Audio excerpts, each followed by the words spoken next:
اور حضرت سمرہ رضی اللہ تعالیٰ عنہ روایت فرماتے ہیں کریم آقا علیہ السلام نے ارشاد فرمایا کہ اللہ کے قرآن، اللہ کے کلام کے بعد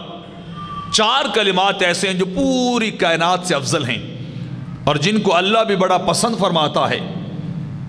اور فرمایا ان میں سے جس کلمے کو چاہو تم تسبیح و تحلیل کرتے رہو، ان کے ساتھ ابتدا کرتے رہو۔ صحابہ کرام علیہم رضوان نے پوچھا حضور وہ 4 اعلیٰ ترین کلمات کون سے ہیں جن میں سے کسی ایک کے ساتھ بھی ابتدا کی جا سکتی ہے؟ تو فرمایا پہلا کلمہ سبحان اللہ ہے کہ اللہ کی تسبیح بیان کرنی چاہیے،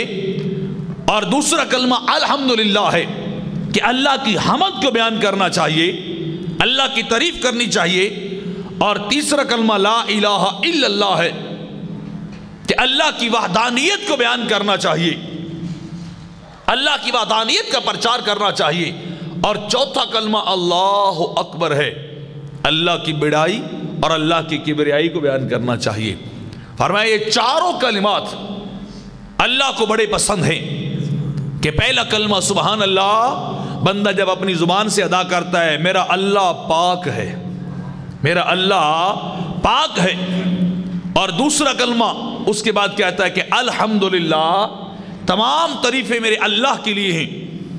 اور تیسری بات کرتا ہے کہ لا الہ الا اللہ میں گواہی دیتا ہوں اللہ کے سوا، رب العزت کے سوا کوئی معبود نہیں ہے، میرے سجدے فقط میرے خدا کے لیے ہیں، میرے سجدے فقط اللہ رب العزت کی بارگاہ کے لیے ہیں، رب کائنات کے سوا میرے سجدوں کے لائق کوئی نہیں، میری عبادات کے لائق نہیں ہے۔ میں گواہی دے رہا ہوں کہ میرا مقصود بھی اللہ ہے، میرا مطلوب بھی اللہ ہے، میرا مسجود بھی اللہ ہے، میں سر جھکاتا ہوں تو فقط اسی کی بارگاہ میں جھکاتا ہوں، اس کی بارگاہ میں اپنا سر جھکاتا ہوں۔ اور چوتھی بات وہ گواہی دیتا ہے اللہ اکبر کہ اللہ سب سے بڑا ہے، اللہ سب سے بڑا ہے، میرے اللہ کا مقابل کوئی نہیں، اللہ جیسا کوئی نہیں دوسرا۔ تو رب کائنات کو یہ کلمات بڑے پسند ہیں،